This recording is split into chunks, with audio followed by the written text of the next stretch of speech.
Bapak Adun Mukholadun. Beliau akan menyampaikan tentang larutan elektrolit dan non-elektrolit. Sebelum Pak Adun mempresentasikan, izinkan saya sedikit memperkenalkan tentang Pak Adun. Pak Adun, nama lengkap Adun Mukholadun SPD. Beliau adalah saat ini mengajar di MAN 2 Cirebon, mengampu mata pelajaran kimia. Mungkin itu saja sebagai perkenalan untuk presenter kita pada malam hari ini. Baik, tanpa membuang waktu lagi, saya persilahkan kepada Bapak Adun Mukholadun untuk menyampaikan atau mempresentasikan apa yang sudah disiapkan. Kepada Pak Adun, kami persilahkan. Assalamualaikum warahmatullahi wabarakatuh. Waalaikumsalam warahmatullahi wabarakatuh. Selamat malam Bapak dan Ibu Guru hebat peserta Fikon FCC pada hari ini. Dan saya ucapkan terima kasih kepada Bapak Ilyas dan Pak Adi Setiadi yang telah memberikan waktunya kepada saya untuk mempresentasikan tentang materi larutan elektrolit dan non-elektrolit. Maaf sebelumnya, saya bukan menggurui, tapi hanya ini sebagai presentasi saja, sebagai tugas untuk Fikon FCC. Ya, mari kita mulai aja. Dalam materi ini diharapkan siswa bisa mengetahui apa yang dimaksud dengan larutan. Yang kedua, siswa mengetahui pengertian tentang larutan elektrolit dan non-elektrolit. Yang ketiga, siswa dapat membedakan larutan elektrolit kuat dan lemah, serta larutan non-elektrolit. Yang keempat, siswa bisa mengetahui contoh-contoh dari larutan elektrolit dan non-elektrolit. Apa sih larutan itu? Kita lihat pengertian daripada larutan. Larutan adalah campuran dari dua buah zat atau lebih yang homogen. Zat yang jumlahnya lebih sedikit di dalam larutan disebut zat terlarut atau istilahnya solut. Sedangkan zat yang jumlahnya lebih banyak daripada zat-zat lain dalam larutan disebut pelarut atau istilahnya yang disebut dengan solvent. Contohnya misalkan larutan gula. Di dalam larutan gula ini ada dua komponen, yaitu gula dengan air. Gula ini sebagai zat terlarut atau solut dan airnya itu sebagai zat pelarut atau solvent. Next. Apakah larutan itu bersifat elektrolit atau non-elektrolit? Kita lihat pengertian daripada larutan elektrolit adalah larutan yang terionisasi menjadi ion positif dan ion negatif ketika dilarutkan dalam air, menghasilkan larutan yang menghantarkan arus listrik dengan memberikan gejala berupa lampunya menyala pada alat uji dan timbulnya gelembung gas di dalam larutan. Beberapa macam larutan elektrolit yaitu larutan dari asam, basa, dan garam. Hanya 3 larutan yang bisa menghasilkan larutan elektrolit.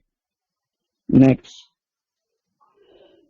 Berdasarkan daya hantar listriknya, larutan elektrolit dapat dibedakan menjadi elektrolit kuat dan larutan elektrolit lemah. Nah, apa yang dimaksud dengan larutan elektrolit kuat? Sekarang kita lihat.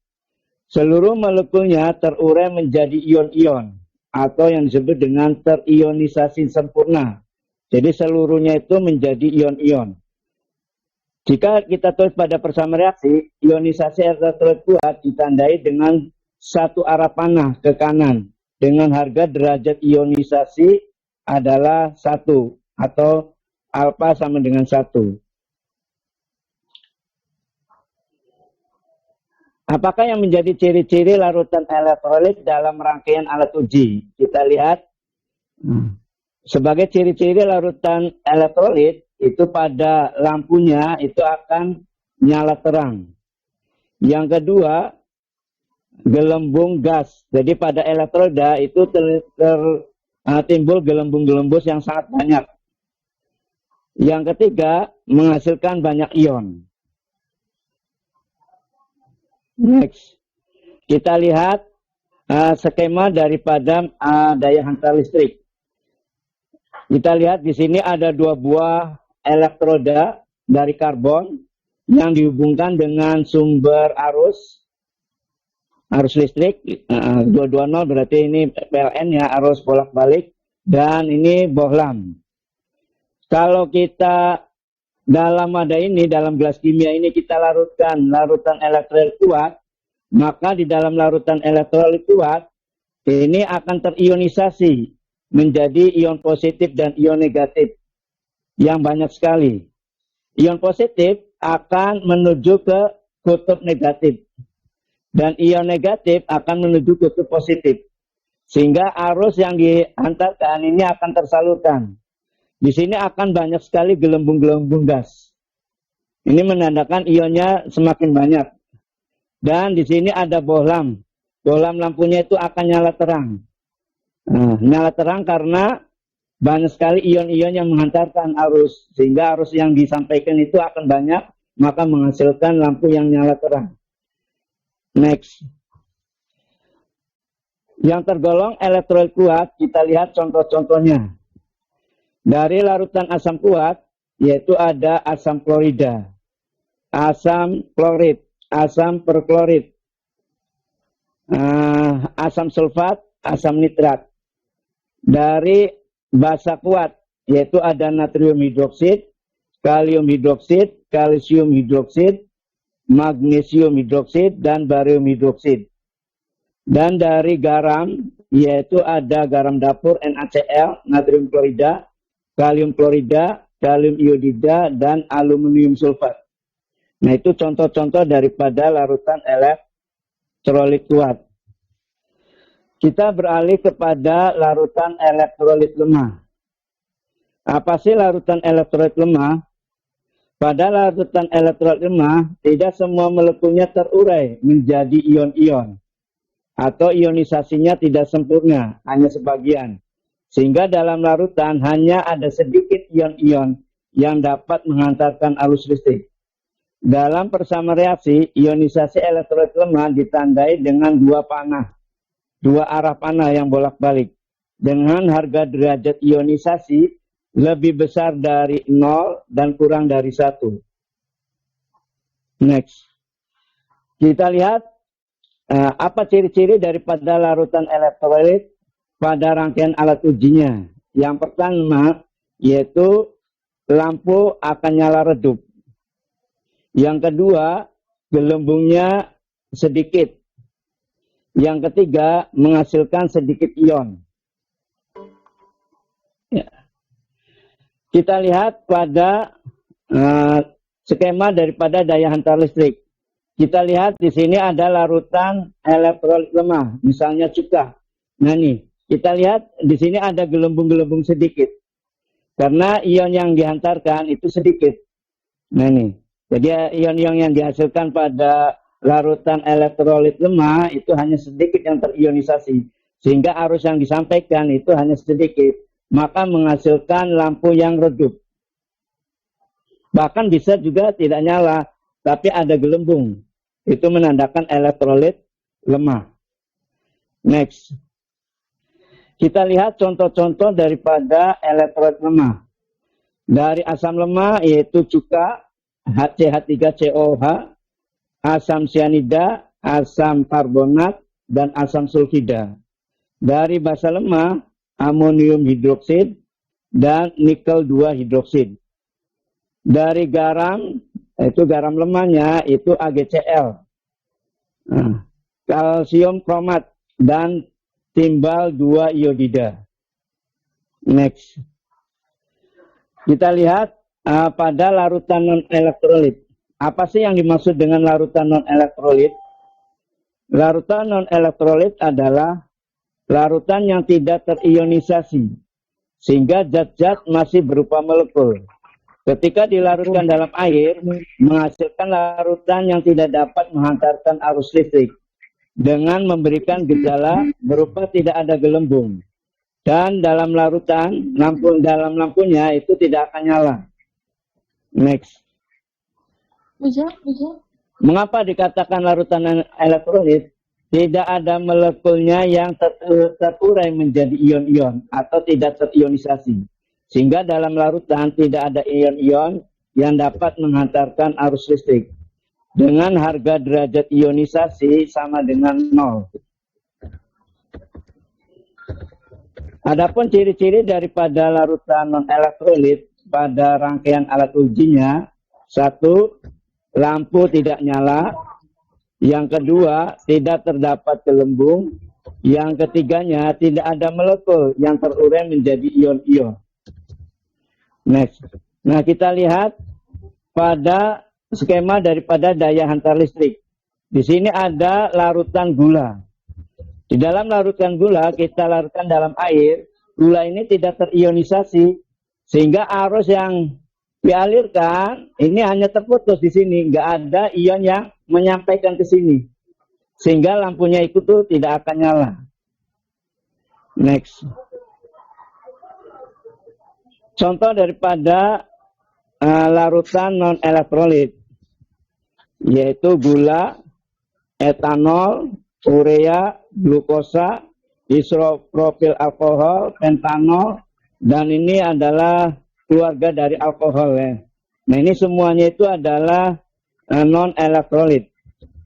Pokoknya larutan non-elektrolit itu selain asam, basa, dan garam. Itu termasuk larutan non-elektrolit. Next. Kita lihat beberapa hasil uji daya hantar listrik terhadap larutan. Nah, misalkan di sini ada urea. Urea ini tidak nyala lampunya dan tidak ada gelembung. Maka urea ini termasuk larutan non-elektrolit. Yang kedua, larutan amoniak. Pada larutan amoniak, lampunya juga tidak nyala, tapi ada gelembung. Maka di sini walaupun tidak nyala tapi ada gelembung, makanya amoniak ini termasuk elektrolitnya elektrolit lemah. Kita lihat pada HCl asam klorida. Lampu nyala dan ada gelembung. Berarti HCl ini adalah larutan elektrolit kuat. Kita ambil di sini cuka. Nah, kita lihat lampunya tidak nyala dan ada gelembung. Nah, ini termasuk cuka ini adalah elektrolit lemah. Kita lihat air aki. Air aki lampunya nyala dan gelembungnya ada. Gelembungnya. Maka air aki ini termasuk larutan elektrolit kuat. Kita lihat alkohol. Alkohol menghasilkan lampu tidak nyala dan gelembungnya tidak ada gelembung.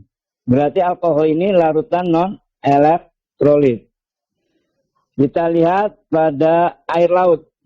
Lampu menyala dan ada gelembung. Maka air laut ini termasuk elektrolit kuat. Asam sulfida H2S. Lampu tidak nyala dan ada gelembung. Maka H2S ini termasuk elektrolit tapi lemah. Kita lihat dari air kapur. Air kapur, lampu nyala dan gelembungnya ada. Nah, maka air kapur ini termasuk elektrolit kuat.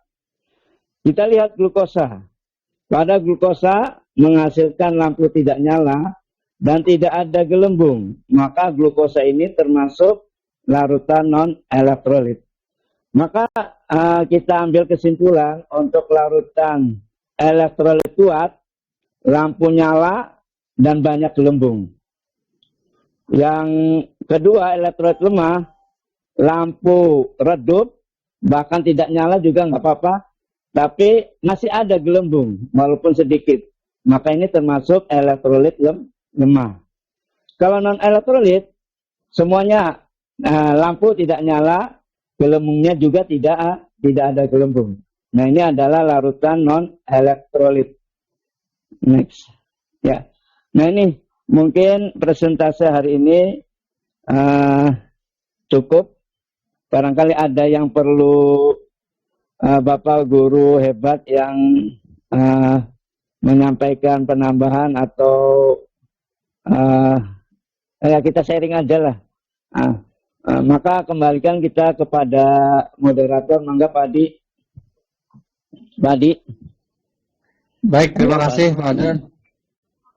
Ya, terima kasih Pak Adun ya. Iya, ya. Oke. Baik, Bapak Guru hebat yang sudah hadir pada malam hari ini. Itulah materi yang sudah disampaikan oleh Bapak Adun Mukhaladun. Dari apa yang sudah disampaikan, barangkali ada yang perlu ditambahkan atau ada yang kurang jelas, mangga silahkan bertanya. Maka Bapak Ibu barangkali ada yang mau ditanyakan, bisa melalui chat atau langsung.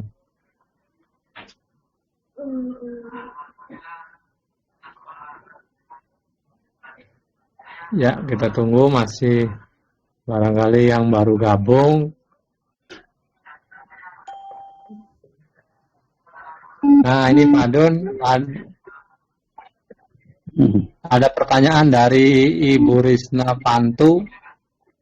Apakah air jeruk termasuk elektrolit? Kalau iya, apakah tergolong elektrolit lemah atau kuat? Ya, silakan Pak Adun. Ya, makasih. Air jeruk ini termasuk, ini asam ya, termasuk larutan elektrolit. Dan ini elektrolitnya itu adalah elektrolit lemah. Asam jeruk, sitrun, itu termasuk elektrolit lemah. Ya, ya itu ada Pak Di. Oh iya, itu sudah dibuktikan ya Pak Adun ya? Iya, asam sitrun itu lemah ya. Oke, ya begitu Ibu. Nah, kemudian ini ada pertanyaan lagi dari Ibu Rini Astuti. Apakah semua rasa asam termasuk elektrolit, Pak Adun? Ya. Jadi pada umumnya ini rasa asam itu adalah larutan elektrolit. Jadi ya pokoknya yang termasuk elektrolit itu adalah larutan asam, basa, dan garam. Hanya 3 ya. Termasuk elektrolit.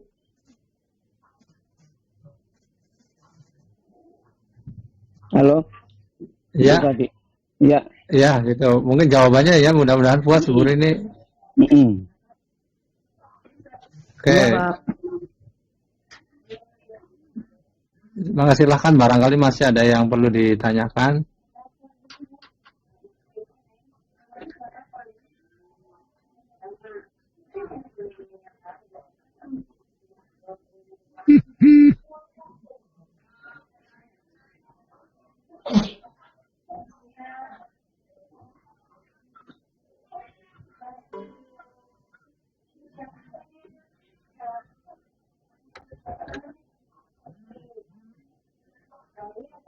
Baik, tidak ada.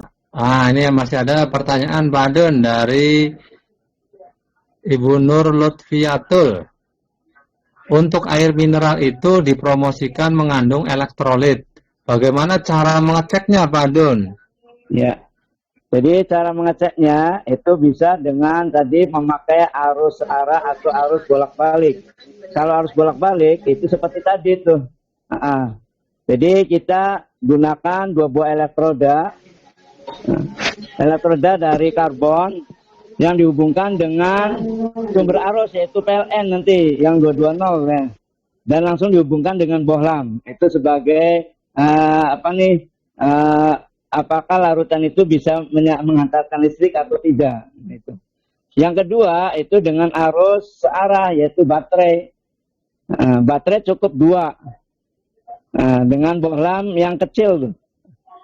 Yang nanti dihubungkan dengan 2 buah elektroda dan lampu yang kecil. Itu bisa. 2 buah baterai, ya. Iya, itu bisa. Yang sederhananya gitu ya, Pak Adon ya? Iya. Nah itu ada yang ditanyakan lagi tuh Pak. Apa tuh? Ya, yang termasuk basa itu apa saja? Iya. Yang termasuk larutan basa yaitu seperti amoniak.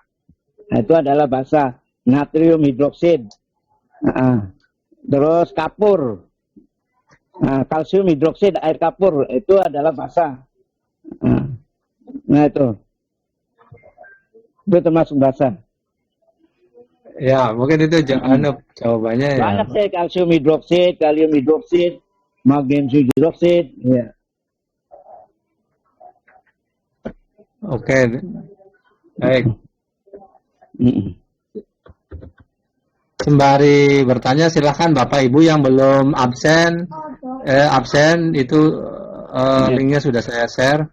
Kemudian ini ada pertanyaan dari Ibu Siti Nur Farida, Pak Adon. Air kelapa apa juga mengandung elektrolit? Nah, kalau air kelapa itu saya uji itu karena mengandung gula. Maka gula ini termasuk non elektrolit, tidak akan nyala ya. Oh, tidak nyala. Kemudian ada basa untuk tubuh baik tidak? Ya, basa untuk tubuh baik apa tidak? Tidak semua basa itu ada yang positif dan ada yang negatif, Bu. Kalau yang positif seperti obat-obat mah itu dari aluminium hidroksida atau magnesium hidroksida. Itu untuk menetralkan asam lambung. Nah itu sangat baik untuk kita. Tapi kalau basa-basa yang lain seperti amoniak dan lain sebagainya, nah kalau kita minum langsung amoniak atau urin itu jelas mungkin ada akibat negatifnya. Oh, gitu. Jadi tidak semua basa itu baik ya? Iya. Ya mungkin itu jawabannya Bu Rini dari Pak Adon.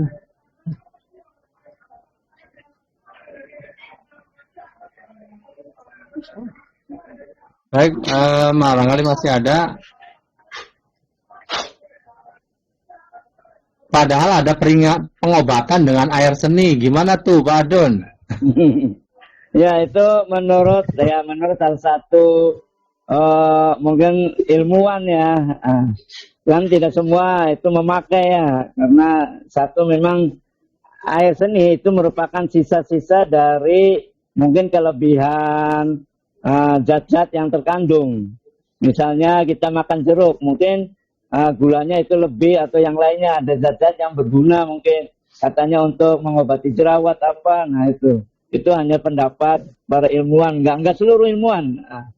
Nah itu juga baru beberapa orang mungkin.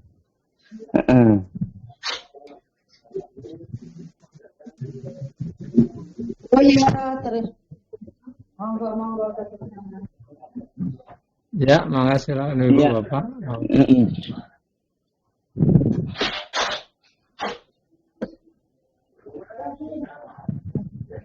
Mungkin Bu Rini itu jawabannya dari Pak Adon. Masih ada yang penasaran barangkali silahkan masih ditunggu.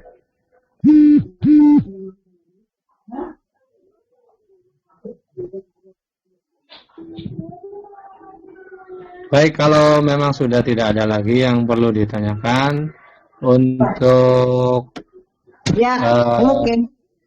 Oh ya, enggak. Silakan, Bu. Iya.